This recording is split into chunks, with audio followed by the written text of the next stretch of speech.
Good morning and welcome back to channel student. तो आज हम लोग करने वाले हैं क्लास 8 का डेफोडिल बुक का यूनिट 2B जो है डेफोडिल्स पोम उसको करेंगे। ठीक है, तो वीडियो को बीच से स्किप मत कीजिएगा, वीडियो में लास्ट तक बने रहें क्योंकि इस वीडियो में हम लोग पहले चैप्टर का जो ये पोम है उसका एक्सप्लेनेशन देखेंगे हिंदी में। उसके बाद इसमें जो जो क्वेश्चन आंसर है, इंपॉर्टेंट क्वेश्चन आंसर है, बुक में जो जो क्वेश्चन आंसर है और ऑब्जेक्टिव टाइप का भी क्वेश्चन आंसर मैं इसमें बनाया हूँ, तो ये सारा चीज़ आप लोगों का कंप्लीट हो जाएगा। ठीक है, तो और साथ ही चैनल को सबसे पहले एकदम सब्सक्राइब कर लें।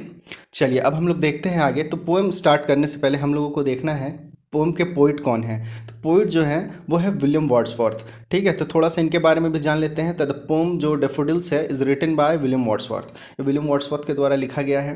William Wordsworth was a poet of nature who belong to Britain. ठीक है, वो नेचर के पोइट हैं, कब मतलब प्रकृति से संबंधित चीज़ लिखते हैं वो, और कहाँ के हैं वो, ब्रिटेन के हैं। Most of his poems describe his personal experience with nature.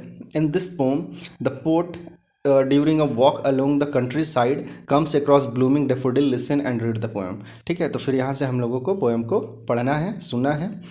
चलिए, तो यहाँ पे वो अपने एक्सपीरियंस को शेयर किए हैं। प्रकृति में जब वो जाते हैं, कंट्री साइड मतलब होता है क्या बोलेंगे, खेत वाला एरिया, तो एकदम साइड एरिया में वो जाते हैं, घूमते हैं, तो वहाँ पे डेफोडिल, डेफोडिल का मतलब होता है नरगिस, है ना, तो नरगिस के फूलों को देखते हैं।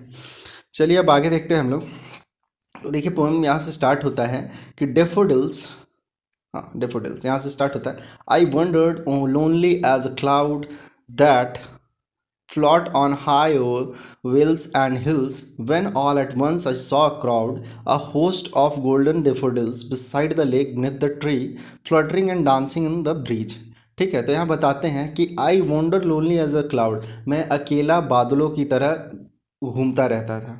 ठीक है, that floor on high over the hills, और किधर, तो वो हिल्स पहाड़ी क्षेत्रों में, पहाड़ के तरफ, खेतों की तरफ वो अकेले बादलों की तरह घूमते रहते हैं।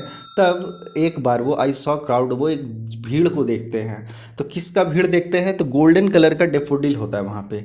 ठीक है, देख रहे होंगे आप, फोटो में दिख रहा है इस तरह का गोल्डन कलर का पूरा डेफोडिल था। तो उसको देखते हैं वो कि बहुत सारा डेफोडिल है। Beside the lake beneath the tree, तो बिसाइड द लेक यानी झील के किनारे, अब बिनेथ द ट्री पेड़ के नीचे। ठीक है, झील के किनारे पेड़ के नीचे, fluttering and dancing in the bridge, तो वो नाच रहे थे, किधर, वो हवाओं में नाच रहे थे। डेफोडिल का जो कहने का मतलब है कि जो फूल था वो आपका झील के किनारे पेड़ के नीचे नाच रहा था। ठीक है, हवाओं के साथ झूम रहा था। उसके बाद continuous as a star that shine and twinkle on the Milky Way, they stretch in never-ending line along the margin of a bay. 10,000 saw I at a glance, tossing their heads in a sprightly dance. ठीक है, तो बताते हैं कि वो continuously, जो जैसे आसमान में तारे चमकते हैं, ठीक है, मिल्की वे में, आकाश गंगा में तारे चमकते हैं, उसी तरह यहाँ पर भी नीचे बहुत सारे एकदम 1000, 10,000, 10,000, लगभग 10,000 जो है डेफोडिल का फूल नीचे खिला हुआ है। ठीक है, उसके बाद आगे देखिए है कि the waves beside them danced, but they outdid the sparkling waves in glee. The poet could not but be gay in such a jocund company. I gazed and gazed, but little thought what wealth the show to me had bought. For oft when on my couch I lie in a vacant inn, or in pensive mood, they flash upon that inward eye which is a bliss of solitude, and then my heart with pleasure fill and dance with the daffodil। ठीक है, तो यहाँ पे बता रहे हैं ये कि ये जो दृश्य है, जो सीन दिख रहा है यहाँ का, बहुत ही अच्छा दिख रहा है। और लास्ट लास्ट में ही बतलाते हैं कि जब ये अपने सोफ़े पे, देखिए, माई काउच आई लाई, ठीक है, when on my couch I lie, मैं अपने जब सोफ़े में उदास बैठा हुआ था, पेंसिव मूड में, वही मतलब उदास वाला मूड में, एकदम अकेले, तब मुझे वो उन दिनों की बातें याद आती है। मतलब ये जब डेफोडिल को देखे थे तो वो सुंदर सुंदर दृश्य मेरे सामने हमको नज़र आता है। ठीक है, तो मोटा मोटी यही है पोम का अर्थ। ठीक है, अब हम लोग देख लेते हैं इससे इंपॉर्टेंट जो जो क्वेश्चन आंसर बना है उसको देख लेते हैं। देखिए पहले ऑब्जेक्टिव क्वेश्चन है, तो यहाँ देखिए, read the poem carefully and choose the correct answer. देखिए, what view of nature is presented, nature का क्या व्यू जो है प्रेजेंट किया गया है इस पोएम में। तो देखिए यहाँ पे आप चूज़ कर लीजिएगा ये, nature is relied on to make people feel better. Nature जो क्या है, लोगों को एकदम सुकून दिलाता है। फिर सेकंड क्वेश्चन है कि which two word rhyme in the last two line of the first stanza. तो फर्स्ट स्टैंजा का लास्ट दो लाइन में कौन सा राइमिंग वर्ड मिल रहा है? तो देखिएगा, ट्रीज और ब्रीज मिल रहा है, ठीक है। राइमिंग वर्ड समझते हैं ना, जिसका अंत अंत का वर्ड जो है मैच करता है। तो स्टैंजा आपका क्या बोला था, लास्ट टू लाइन में फर्स्ट स्टैंजा का, तो ट्रीज और एंड ब्रीज ये मिल जाएगा। फिर देखिए और ऐसा कुछ क्वेश्चन, ये तो दोनों बुक का क्वेश्चन था, फिर जो कुछ अलग टाइप से बनाए हैं। Were were were were the daffodils fluttering and dancing in the poem daffodil. तो जो डेफोडिल है वो कहाँ डांस कर रहा था? तो देखिए बिनीथ द ट्री है ना, पेड़ों के नीचे, ये हो जाएगा। फिर the poet's heart was filled with dash at the sight of the daffodil, ठीक है। तो पोएट का जो हर्ट फिल्ड विथ किस चीज़ से भर जाता है? तो हैप्पीनेस, खुशियों से भर जाता है जब वो डेफोडिल को देखता है। तो उसे what colour are the daffodil, daffodil का मतलब कलर क्या है, कौन सा कलर का डेफोडिल? तो गोल्डन कलर का है, ठीक है। ये हो जाएगा। उसके बाद देखिए, who wandered lonely as a cloud. तो बादलों की तरह अकेले कौन घूम रहा है? तो द पोएट है ना, कवि घूम रहा है। The poet saw a crowd of, किसका क्राउड, किसका भीड़ को देखता है? तो डेफोडिल का क्राउड को देखते हैं। उसके बाद William Wordsworth has written the poem, कौन सा पोएम लिखे विलियम वर्ड्सवर्थ? तो डेफोडिल्स हो जाएगा, ठीक है। इस तरह से ये है। अब आ जाइए कुछ क्वेश्चन आंसर। देखिए फर्स्ट क्वेश्चन है, who wandered like a lonely cloud and where. तो देखिए वही जो ऑब्जेक्टिव क्वेश्चन था उसी को थोड़ा सा घुमा फिरा करके बना दिया गया कि कौन बादलों की तरह अकेले और कहाँ घूम रहा था।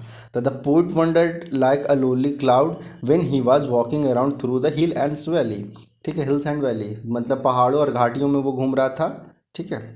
अब second question, where were the daffodil and what were the doing. तो कहाँ थे डेफोडिल और क्या कर रहे थे? तो daffodil were the by the side of the lake, lake के किनारे थे और क्या कर रहे थे? They were dancing with joy, और खुशियों से वो नाच रहे थे। तो थर्ड है, what was been compare to the star and why. किस चीज़ को स्टार दैट मीन्स तारों से कंपेयर किया गया है और क्यों किया गया है? ये आपको स्टैंजा 2 में मिलेगा। तो देखिए, the daffodil have been compared है ना, डेफोडिल को कंपेयर किया गया है तारों से, स्टार्स से, as they stretch continuously without a breaking like star, ठीक है। तो तारों से जो कंपेयर किया गया है, डेफोडिल को किया गया है। उसके बाद फोर्थ है कि describe in your own words the poets feeling when he see the host of golden daffodil, ठीक है। तो जब वो गोल्डन कलर का डेफोडिल देखता है पोएट, तो उसके मन में मतलब कैसा, मतलब उसको महसूस होता है? तो देखिए, poet loneliness was replaced by Joy.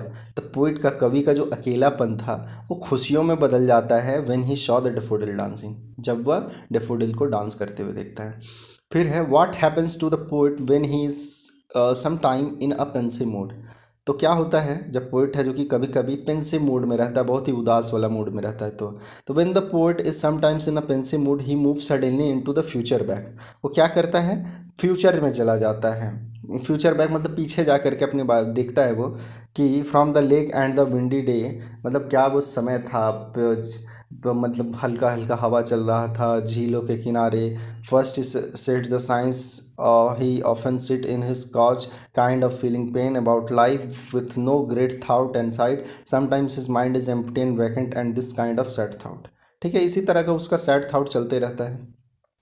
अब कुछ थोड़ा सा दो चार दिया गया वर्ड पावर के लिए आप लोगों को, कि कुछ वर्ड है उससे क्या बनाना है? सेंटेंस बनाना है, ठीक है। सेंटेंस बनाइए। तो देखिए, होस्ट एक वर्ड दिया गया है, होस्ट किसको? गेस्ट को ही कहते हैं, ठीक है। तो होस्ट में देखिए, वन हु इंटर्न इंटर नहीं, होस्ट गेस्ट को नहीं कहते हैं। होस्ट क्या होता है? जैसे कोई पार्टी फंक्शन होता है तो उस प्रोग्राम को कोई ऑर्गेनाइज करता है, जैसे कोई टीवी शो में देखे होंगे माइक पकड़ करके सब कुछ बोलता है, उसी को कहते हैं होस्ट, ठीक है। तो होस्ट मतलब one who entertain a guest, जो गेस्ट को, अतिथियों का मनोरंजन करता है। तो अब इससे एक सेंटेंस बना दीजिए, a good host is always considerate of the guest need, ठीक है। एक अच्छा होस्ट जो होता है वो हमेशा मतलब गेस्ट का ज़रूरत ही रहता है, मतलब, ठीक है। फिर फ्लोट, फ्लोट का मतलब क्या होता है? तैरना। तो to cause something to be suspended in the liquid of greater density, ठीक है, जहाँ मतलब पानी में वो ना डूबे, लिक्विड में ना डूबे, ग्रेटर डेंसिटी में। तो देखिए सेंटेंस क्या बनाइए, the boat floated on the water, boat जो है ये नाव जो है वो पानी में तैरता है, पानी पे तैरता है। उसके बाद थर्ड नंबर देखिए, बिनिथ। तो बिनिथ मतलब बिलो और अंडरनीथ, मतलब किसी चीज़ के नीचे। तो there is a river beneath the bridge. तो ब्रिज के नीचे, पुल के नीचे रिवर है। फिर स्ट्रेच। स्ट्रेच का मतलब क्या होता है, एकदम फैलना। जैसे रबर होता है ना, रबर को आप खींचते खिंचाता है तो उसी को स्ट्रेच कहते हैं।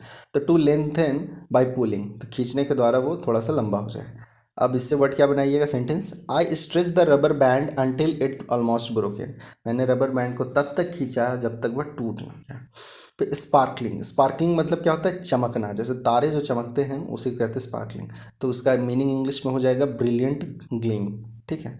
अब सेंटेंस क्या बनाएंगे, the stars are sparkling in the sky. मतलब तारे जो है आसमान में चमकते हैं। फिर सिक्स है मार्जिन। मार्जिन का क्या होता है, बॉर्डर। ठीक है। मार्जिन का मीनिंग बॉर्डर। जैसे हम लोग कॉपी में मार्जिन छोड़ते हैं ना, साइड साइड में जगह छोड़ते हैं लाइन खींच करके, वही बॉर्डर हो गया। तो please draw the margin at the side of the paper. ठीक है। ऑफ द है, ठीक है, अलग अलग लिखिएगा। तो यहाँ पे हमको लगता है ख़त्म हो गया आपका। अब नेक्स्ट हम लोग करेंगे, हाल ही में मैंने संस्कृत का भी वीडियो बनाया है, वो भी आप लोग देख लीजिएगा। क्लास 8 का ही संस्कृत है और 2-3 चैप्टर इसका हो चुका है। ठीक है, तो उसको भी देख लीजिएगा। एक प्रॉपर प्लेलिस्ट है इंग्लिश आपका ये नाम से, JCRT इंग्लिश के नाम पे प्लेलिस्ट है, उसको आप लोग जरूर चेक कर लीजिएगा। ठीक है। अब वीडियो अगर अच्छा लगा है तो वीडियो को लाइक ज़रूर करें और अपने फ्रेंड लोगों को फटाफट शेयर करें और साथ ही चैनल को सब्सक्राइब कर दें। चलिए फिर मिलते हैं हम लोग नेक्स्ट वीडियो में, तब तक के लिए बाय, टेक केयर।